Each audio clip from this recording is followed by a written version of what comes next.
Selena's POV. Humugot ako ng malalim na buntong hininga. Kailangan kong ayusin ang pamilya ko bago pa tumawasak ng tuluyan. Ayoko maapektuhan ng sobra mga anak ko. Ayoko magdusa sila sa kasalanan ko. Napatayo ako habang karga si Gavin nang makarinig ako ng sasakyang dumating. Ngayong araw ang uwi ni Lauren at sinundo siya ni Nana Huling at Kyle. Sabik na sabik akong mayakap at makita ang anak ko matapos ang 5 araw na hindi ko siya nakikita. She stayed in the hospital for a week for her recovery at ngayon narito na siya. Natatanaw ko habang aking ni Nana Huling. Labis-labis ang pananabik na nararamdaman ko. Bumaba mula sa pagkakabuhat ko si Gavin at patakbong lumapit sa atin niya. They hugged each other. Napangiti ako habang pinagmamasdan sila. Nang makalapit si Lauren, tinangka ko siyang salubungin ng yakap pero hindi niya ako pinansin. Nilagpasan niya ako at hindi man lang sinulyapan. Nangatog ang tuhod ko at nawalan ng balanse pero sinaloko na mainit na mga bising. Tiningala ko ito at doon ako napaiyak lalo. Kyle? She's hurt for a reason and I believe she will forgive you soon, Selena. Just hang in there for the baby and your safety. Danielle's POV. Hawak ko ang invitation card na binigay ni Policarpio ilang araw na nakakalipas. It was Lauren's birthday card. Ilang araw ko rin tong tinitingnan dahil hindi talaga ako mapakali. The fact that we have the same blood type and she's already 7 years old is bothering me. Danielle, ayos ka lang? Napatingin ako kay Danny. Dito kami umuwi sa bahay ng parents namin. Sa totoo lang, sina Danny, Alena at Blake lang talaga ang dapat na umuwi dito. Pero ayoko mabaliw sa kondo. O kaya, sundan-sundan sa Selena. Kaya dito ako umuwi para malibang man lamang ako. Ano yan? Kinuha niyang invitation card na hawak ko. Lauren Policarpio's 7th birthday. October 16 pa to ah. Balak mong umattend? Tapos ng party tol. Sinamaan ko siya ng tingin. Sirado ah. Nilapag niya sa coffee table ang card kaya't napatitig ako doon. May interview ka mamaya sa Bachelor's Magazine, di ba? Hinilot ko ang sentido ko. Oo. Gusto mo samahan kita? Mukhang di ka makakasagot ng maayos mamaya eh. Umiling ako at bumuntong hininga. Kaya ko na yun? Peste ka? Nangunot ang noo ko, tiningnan ko siya. Inaano kita? Sabihin mo nga may problema ka ba? Dahil ba ito sa libro ni Kiko? Huwag ka mag-alala, napalitan ko na yung libro niya. Hindi ako sumagot. Daniel, ano ba bro? Ano bang iniisip mo distracted ka? Sumandal ako at maraing pumikit. Iniisip ko ngayon na kunin si Selena at kumpirmahin sa kanyang malaking hinala ko na anak ko nga si Lauren. Tiningnan ko si Danny. Nakatitig lang siya sa akin. Umismid ako. Pareho kami ng blood type ni Lauren. Baka nagkataon lang, Daniel. Sarkasiko akong natawa. She's already 7 years old. Ano naman? Tiningnan ko siya na masama. I met Selena 8 years ago at exactly September 7, 2016. At October 16, 2023 ang birthday ni Lauren. Now tell me, hindi ko siya anak? Hindi sumagot si Danny kaya't sinipa akong coffee table sa Ines. Daniel, what? Anong balak mo? Inilamos ko ang mga palad ko sa mukha ko. I don't know. Gusto ko siyang agawin sa asawa niya pero alam kong hindi siya papayag. Siguradong pipiliin niyang tama at ang tama manatili sa pamilya niya. Then let her go. Lumunok ako. Buntis siya sa anak ko. Ano? Peste naman, Daniel. Anong klaseng utak bang meron ka? Hindi ako umimik. Anong magagawa ko? Mahal na mahal kong babaeng yon. Sandali kaming binalot ng katahimikan. Muli akong sinalakay ng alaala namin ni Selena at hindi ko napigilang mapapikit ng mariin. Ang hirap palang maging broken-hearted, nakakamatay. Sort things out and choose what's right, Daniel. Hindi pwedeng habang buhay kang nakakulong sa ganyang sitwasyon. Selena's POV. I am nervously waiting for Kyle from the bathroom. Halos manginig ang mga kamay ko habang kagat kong paibaba kong labi. I am planning to tell him everything tonight. Ayokong lokohin si Kyle. Sobrang bait niya sa akin at kapakanan lagi namin ng mga bata ang iniisip niya. I don't want to lie to him anymore. Ayoko na siyang parusahan sa isang pagkakamaling ako ang pinagmulan. Ayoko nang mahirap at magdusa siya kasama ako. Hindi ka pa matutulog? Napatulon ako sa gulat. Tinignan ko si Kyle na lumabas ng banyo. Nakasimpleng pants at t-shirt lamang siya. Lumunok ako at tumayo. Natigilan ako nang kunin niya ang unan niya. Saan ka pupunta? He looked at me. His eyes are red. And it breaks my heart. Bakit niya ako kino-confront? Bakit hindi niya ako sinusumbatan? Bakit? Selena, I will be sleeping in Gavin's room. Gusto kong mabantayan si Lauren since malapit na ang kwarto ni Gavin sa kanya. Yumuko ako. Just admit that you're mad at me. Hindi naman ako magrereklamo. Tanggap ko ang kaparusahan ng ginawa ko sa'yo. Narinig ko pa ang pagbuntong hininga niya. Do you want to talk about it, Selena? Natigilan ako at napatingin sa kanya. Binilik niya sa kamang unan saka naupo siya sa dulo ng kama. If you want to talk about it, I will listen. Kyle? Nakaramdam ako ng panghihina kaya umupo ako sa kama. Sa pwesto ko kanina malayo kay Kyle. I'm sorry. I'm so sorry, Kyle. Alam kong hindi mo ako mapapatawad sa ginawa ko pero sorry pa rin. Humikbi ako, tinawakan ang dibdib ko. I was miserable when the doctor announced that you're in coma. Ang sakit-sakit, pero hindi ko kaya nang wala ka. I lost our baby. I lost the firm. I lost my faithfulness at wala akong magandang maipaliwanag na maibibigay sa'yo. Nagkasala ako at dinungisan ko ang kasal natin. I'm sorry. I am very sorry. Kyle? Humagulgol ako. Ang sikip-sikip ng dibdib ko dahil di ko matanggap na nagawa kong lokohin ang lalaking mahal na mahal ako. Hindi ko sinasadya, Kyle. Hindi ko alam kung ba't di ko siya makalimutan. Hirap na rin ako. Pinipilit ko naman siyang kalimutan at iwasan. Pinilit ko pero naging mahina ako. Hindi siya sumagot. Hindi siya gumalaw man lamang. Kasabay ng katahimikan niya, ang tila pagbalot ng yelo sa puso ko. Kyle? Tumayo siya at tinitigan ako. Ilang minuto niya akong pinagbastan bago siya bumuntong hininga at nilapitan ako. Lumakas ang hagulhol ko nang yakapin niya ako. It's my fault, Selena. Nagkulang ako. Marahas akong umiling-iling. No, hindi ka nagkulang. Ako ang may kasalanan. Ako. Selena. Patawarin mo ako, Kyle. Marahan niyang hinaplos ang buhok ko, tsaka bumulong. Make things right. Only then, I can forgive you. Hindi ako nakapagsalita. Naiwan akong tulala na nababa siya bitbit ang unan niya. Inilamos ko ang palad ko sa mukha ko. Make things right? Papaano? Sa kabilang banda. Bumaba ako ng sala dahil di ako makatulog. Binuksan ko ang TV at pinagpipindot ang remote. Di ako mapakali sa mga channels pero natigilan ako na makita ko sa isang news ang litrato ni Daniel. Kumabog ng hustong dibdib ko at tumingin sa paligid. Lumunok ako nang wala ako nakitang tao.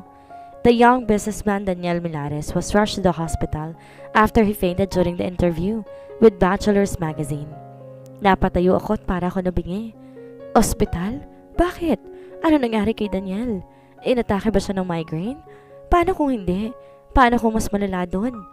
Kinagat ko ang pang-ibaba kong labi. Gustong-gusto kong tumakbo palabas at puntahan siya. Pero biglang pumasok sa isip ko ang sinabi ni Kyle kanina. Make things right. Only then I can forgive you. Humugot ako ng malalim na hininga at saka pinunasan ng luha sa pisngi ko. I will make things right. I will choose my family. Pinatay ko ang TV at tumalikod nang matigilan ako. Nakatayo sa likuran ko si Lauren habang masama ang tingin sa akin. Lauren? Saan ka pupunta? Sa kanya? May pananambat na tanong niya. Muling nangilid ang luha ko. Umiling ako at di nakasagot. Pupuntahan mo siya? Bakit nag-aalala ka? Nasasaktan ka? Lauren, tinangka ko siyang hawakan pero umatras siya. Nagtaas siya ng noo. Mamili ka. Tumalim ang tingin niya sa akin. Ako? O ang lalaki mo? My breathing stops. Tuluyang pumatak ang luha ko. Bakit niya ako pinapipili? Lauren, hindi mo naiintindihan. Hindi. Mamili ka. Ako o ang kabit mo? Kapag umalis ka ngayon, wag ka na mabalik pa. Nagsimulang pumatak ang mga luha niya. At ang sakit-sakit ng dulot niyon sa akin. Lauren, sumagot ka. Ikaw, kayo. I burst in tears. Napaluhod ako sa harapan niya. Kayong pinipili ko dahil kayong pamilya ko. Umalis si Lauren at iniwan ako sa sala. Lumakas ang hagulgol ko at napahawak ako sa tapat ng puso ko. I am sorry. Daniel, I am very sorry. Daniel's POV. Please avoid stress, Mr. Milares. You know how stress can trigger anxiety that actually leads to migraine attack. Bumuntong hininga ko habang nanatiling nakapikit.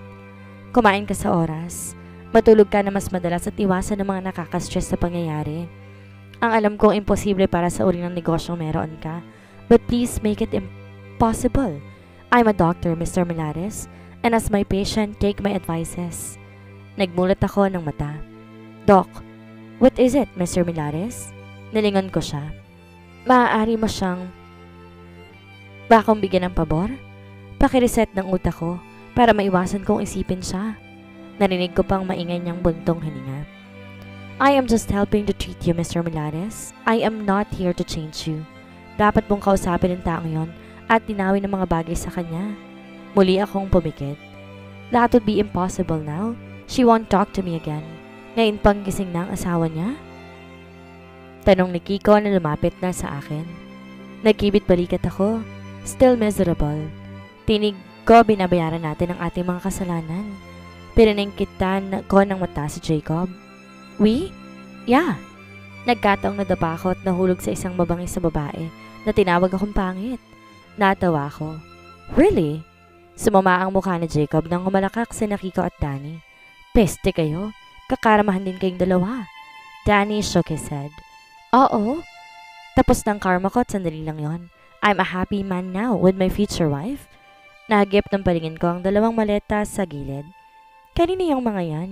Nginisiyan ko si Jacob. Huwag mong sabihing pinalalayas ka ng tatay mo. Humalakak si Jacob. Sira, hindi akin yan. Mga gamit mo yan, tol. Nangunot ang nook ko tinignan si Danny na kumakamot sa batok. Those are mine? Alanganin siyang tumango. Oo, sabi ni Dad. Kaya siya na munang bahala sa company. Ayusin mo daw ang sarili mo. What? Ayos naman ako Umiling si Danny. No, magbakasyon ka kahit 2 linggo lang. I bought a ticket to France. Doon ka na muna sa ancestral house natin, sabi ni Dad. No, Danny. I am totally fine. Nakikita mo naman na ayos ako, di ba? I'm eating on time with you and Dad. I am not wasting my life and you're punishing yourself. Mariing putol ni Danny sa sinasabi ko. Sinamaan ko siya ng tingin. Nagtiimbagang ako. Ayos ako. Daniel, please. Kahit ngayon lang makinig ka sa akin. Sinubukan mo nang ipaglaban sa Selena at tapos ng oras mo. Wala ka na magagawa dahil kasal na siya. Kiniyom ko ang kamao ko, tinulak si Danny. I don't care. Tiningnan ako na matalim ni Danny at di ko napaghandaan ang pagsuntok niya sa pisngi ko. Nahulog ako mula sa hospital bed at mabilis akong nalapitan ni Jacob. Peste. Sira ka ba, Danny? Tumayo si Kiko sa harapan ni Danny na masama pa rin ang tingin sa akin. Galit na tumayo ako, tinangka siyang sugurin, pero mahigpit ang pagkakahawak sa akin ni Jacob. Tiningnan ko ito. Let's go, Jacob. Sige, Jacob. Pakawalan mo yan at nang maturuan ko ng leksyon. Peste, ang tigas ng kukote. Mas lalo ko ng gigil sa sinabi ni Danny. Tinulak ko si Jacob at sumampa sa kama. Tinilon ko si Danny pero humarang si Kiko kaya gumulong kaming tatlo. Gumapang ako at kinababawan si Danny. I was about to punch his face when the hospital room's door was pushed open. Naglaglagan ng mga dala ni na Alena at Blake nang makita kami. Naramdaman kong hinila ako ni Jacob paalis sa harapan ni Danny. Iritado akong bumalik sa kama at kinuha ang IV na naiwan ko dito. Tinapon ko yun kasama ng stand sa kapadabog na nahiga sa kama. Bakit kayo nag-aaway? Dinig kong tanong ni Alena. Walang sumagot at nanatili naman akong nakapikit. Peste? Bakit ba kailangan akong insultuhin at maliitin ng Danny ng ganon? Kapatid ko siya. Dapat kinakampihan niya ako? Go to France, Daniel. Ayusin mo ang sarili mo. May inihagi si Danny sa kama. Tinignan ko to. Passport and ticket. Umiling ako at kinuha ang cellphone ko. I dialed Dad's number. O Daniel, nasabi na ba sa'yo ng kapatid mong sinabi ko? Go to France and fix yourself. Ako nang bahala sa company. Umiling ako. No, Dad. Di ako pupunta sa France. Daniel! Bumuntong hininga ako. Doon ako sa isla pupunta. Aayusin kong isla. What do you mean? Sinabi ko nang patatayin ko ng resort yon, di ba? Tinitigan ko ang passport at ticket ko. Ibigay mo na lang sa akin ang isla, Dad. May plano ko sa isla. Narinig ko ang buntong hininga niya. Sapat na ba yon para gumaan ang pakiramdam mo? Hindi ako kaagad nakasagot. Selena is what I need and only her can make me feel better. Lumunok ako. Yes, Dad? Okay. Do whatever you want with the island, Daniel. Maliit akong ngumiti. Thanks, Dad. Selena's POV. Nakatulala ako sa island counter. Di ko matanggap na umalis si Lauren na makita niya akong papasok sa kusina. Ganito ba ang kaparusahan sa ginawa kong kasalanan? Sobra ba to o tama lang? Baet? Tiningnan ko si Nana huling matapos pasimpleng tunasan ang luhang tumakas mula sa mata ko. Nganitian ko siya. Nay! Lumapit siya sa akin at naupo sa stool na kaharap ko. Maupo ka, anak. Ngumiti ako at naupo. Bakit, Nay? May problema ba? Mabagal siyang umiling. Wala, anak. Wala akong problema pero kayo ni Kyle, meron. At malaking epekto nito sa mga bata. Napayoko ako. Naramdaman ko na naman ang paninikip ng dibdib ko pero pinili kong kumalma. Kasalanan ko, Nay. Inawakan niya ang kamay ko. Naramdaman ko mula sa haplos niya ang pagmamalasakit na naramdaman ko noon kay Aling Marta. Napangiti ako.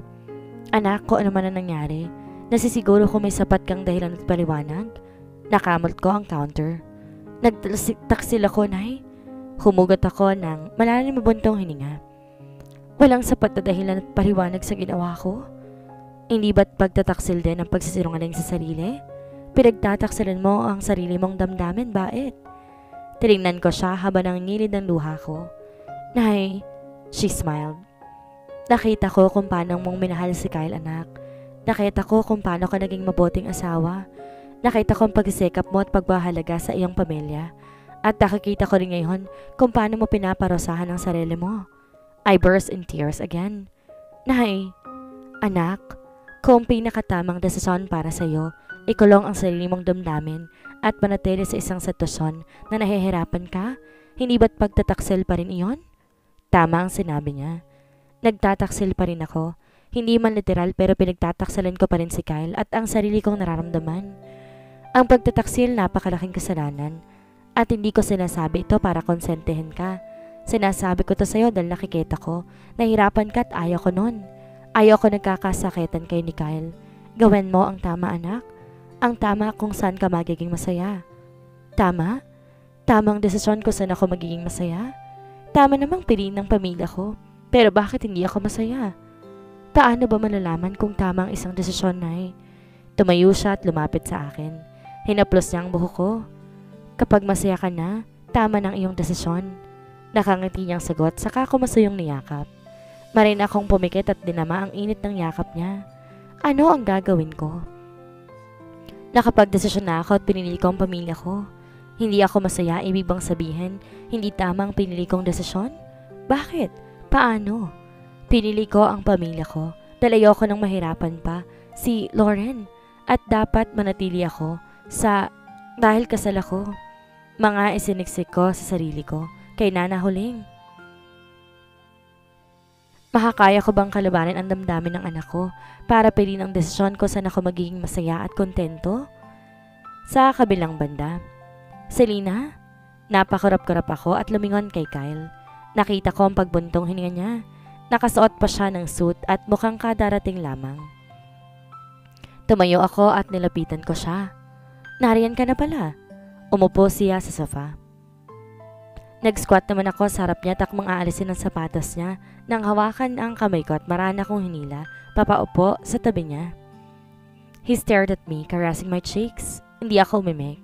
Hinayaan ko lang siya sa ginagawa niya hanggang sa dahan-dahan niyang nilapit ang mukha niya sa akin. Napapikit ako na maglapat ng mga labi naming dalawa. Hindi gumalaw ang labi niya. Nanatili lang siyang nakadikit sa mga labi ko. Naparinok ako at dahan-dahan ang umatras. Yumuko ako. Bakit hindi ko na siya kayang hagkan tulad ng dati? Asawa ko siya. Bakit ganito ang nararamdaman ko? Do you wanna be my secretary? Again? Mahinang tanong niya. Napatingin ako sa kanya pero hindi ako makasagot. He smiled. I need my secretary. Ipinatong ko ang mga kamay ko sa binti ko at saka sandali nag-isip. Sa huli marahan akong tumango. Sige. He smiled and tucked my hair behind my ears. Kumain ka na ba? Tumango ako. Ang mga bata. Tumikhim ako. Natutulog na. Tumango-tango siya at tinaplos ang mukha ko. Were you waiting for me? Muli, tumango lamang ako. Tumayo siya at nilahad ang kamay sa akin at tumingala ako sa kanya. Let's sleep? Nagulat ako. Kyle? Let's sleep, hon. Maaga pang pasok ko bukas. Ipinatong ko ang kamay ko sa kanyang niya. Marahan niya akong hinila patayo at sabay kaming umakyat sa ikalawang palapag ng bahay. Pinagbuksan niya ako ng pinto ng kwarto at pinaupo sa kama. Mahiga ka na, maliligo lamang ako. Pinanood ko lang siyang pumasok sa banyo. Napatungo ako at kinudkot ang mga kuko ko. I feel strange, hindi ko maintindihan. Hindi ako komportable at mabigat ang pakiramdam ko. Nang lumabas si Kyle, nakasandot pants lamang siya. Tinutuyo niya ang buhok niya. Dahan-dahan naman akong sumampa sa kama at nahiga. Pinagmamasdan ko lang siya habang tinutuyo niya ang buhok niya. Ilang sandali pa nahiga siya sa tabi ko. Hinawakan niya ang kamay ko habang nakaharap sa akin. Iniikot niya ang wedding ring na suot ko. I was so happy when we got married. It was euphoric when you gave birth to Gavin and Lauren. Made my dream came true to have a princess. Naramdaman ko ang pangingilid ng luha ko. Hindi ako umimik. Hinayaan ko lang siya sa ginagawa niya hanggang sa yakapin niya na ang bewang ko at isiniksik niya ang balikat sa balikat ko. Good night, Selena. Mahinang bulong niya matapos hagkan ng balikat ko. Marin ako napapikit at tinayaang umagos ang luha sa mga mata ko. Pinilit ko ang sarili kong matulog pero hindi ko magawa. Mabilis akong napamulat ng mata na makita ko sa isipan ko si Daniel. Humikbi ako at tilingon si Kyle. Malalim na ang paghinga niya. Inalis kong braso niya sa tiyan ko at saka ako dahan-dahan bumangon. Lumabas ako ng kwarto at pinunta ng kwarto ni Gavin. I smiled when I saw him sleeping peacefully. Hinagkan ko siya sa noo at saka ako tahimik na lumabas. Pinuntahan ko naman ang kwarto ni Lauren. Pinagmamasdan ko ang panganay ko. Parang piniga ang puso ko na makita ko ang natuyong luha sa gilid ng mga mata niya. Kagatlabi ko yung pinunasan saka hinagkan ng noo niya. I am so sorry, Lauren. Please forgive mommy. Humugot ako ng malalim mabuntong hininga at saka maingat na lumabas. Bumalik ako ng kwarto namin ni Kyle at nahiga sa tabi niya. Tumagilid ako ng higa, paharap sa kanya at saka pinagmasdan ang payapa niyang mukha. Napakawalang kwenta ko. Hindi ko man lang naisip ang utang na loob ko kay Kyle. Binuo niya ang wasak kong pagkatao pero anong ginawa ko? Sinisira ko siya. Dahan-dahan akong pumikit matapos sa ilang sandali na nakatitig ako sa kanya. Sa kabilang banda, umaga na magising ako. Agad akong bumangon, naligo at nagbihis, tsaka lumabas ng kwarto. Hinanap ko si Kyle pero si Nana huling ang nakasalubong ko sa hagdanan. Nay, si Kyle ho. Maagang umalis anak. Alas 5 pa lang umalis na dahil may aasikasuhan daw siya. Tumango na lamang ako. Sina Gavin at Lauren po. Nag-aalmusal na. Baet pupuntahan nga sana kita para sabay ng dalawa. Nakaramdam ako ng excitement pero agad ding natigilan. Hindi magugustuhan ni Lauren na sumabay ako sa kanila. Tinignan ko si Nana huling. Hindi na ho. Kayo na lang kung sumabay sa kanila. Medyo masakit ang ulo ko dahil kulang ako sa tulog eh. O sige, uminom ka ng gamot baet ha? Opo. Matamlay akong bumalik ng kwarto. Naupo ako sa kama at saka bumuntong hininga. Sa totoo lang, nagugutom na ako at tatakam sa fresh milk pero ayokong sirain ang umaga ni Lauren. Tinignan ko ang kabuuan ng kwarto at natigilan ako ng madakong paningin ko sa bedside table. May puting papel doon. Kinuha ko ito. Isang note galing kay Kyle. Wear something nice tonight. Let's have a date. Kyle. Natigilan ako. Date? Unti-unti ako napapangiti ng mapait. He is trying to save our marriage. Ang sama-sama ko. Sa kabilang banda, I spent the whole day cleaning the house. Paminsan-minsan napapangawi ako dahil sumasakit ang balakang ko. Napabuntong hininga ako, tinaplos ang tiyan ko na medyo umuumbok na. Alam ko narinig ni Daniel ang sinabi ng doktor sa ospital at alam kong alam niya kung sinong ama ng batang dinadala ko. Kinagat ko ang pangibaba kong labi. Bakit di niya ako pinupuntahan? Sumuko na ba siya? Kamusta na kaya siya? Malalaba ang lagay niya matapos niya masugod sa ospital? Sana ayos lang siya. Baet? Napakurap-kurap ako, tinignan si Nana huling. Ho? Gumiti siya. Anak, ang telepono mo. Umawang ang labi ko. Mabilis dinampot ang tumutulog na cellphone ko sa pag-asang. Si Daniel iyon pero hindi. Naparunok ako. Han calling. Kagatlaming sinagot ko ang tawag. Hello? I am here outside, waiting for you. Natigilan ako, tinignan ang sarili ko. Oo nga pala. Magbibihis lang ako. Okay, I will wait for you. Binaba ko ang tawag sa katinignan si Nana huling. Nay, may lakad kami ni Kyle. Kayo po munang bahala sa mga bata. Sige, ingat kayo ha? Nakangiti lang akong tumango at saka umakyat sa itaas. Dumiretso ako ng banyo at mabilis na naligo. After washing myself, I picked a black elegant dress paired with black heel. I put a red lipstick on and powder. Tinignan ko sa salamin ng sarili ko. Nagtas ako ng noo saka dinampot ang pouch ko. Nang lumabas ako ng bahay, nakaabang si Kyle sa akin. Nakasandal sa kotse niya habang nakasuit pa rin. Nang mapansin niya ako, agad siyang lumapit sa akin. He smiled. "You're elegant, Han." "Thank you." He offered his arm. "Shall we?" Maraan akong tumangot, ginawit ng kamay ko sa braso niya. Inalalayan niya ako pasakay sa passenger seat, saka siya sumakay. Tahimik lang kami habang nagmamaneho siya hanggang sa makarating kami sa isang mamahaling restaurant. Ano ang gagawin ni Serena sa gumugulo sa isipan niya? Magiging tama kaya ang desisyon niya? Yan po ang ating aabangan sa susunod na kabanata.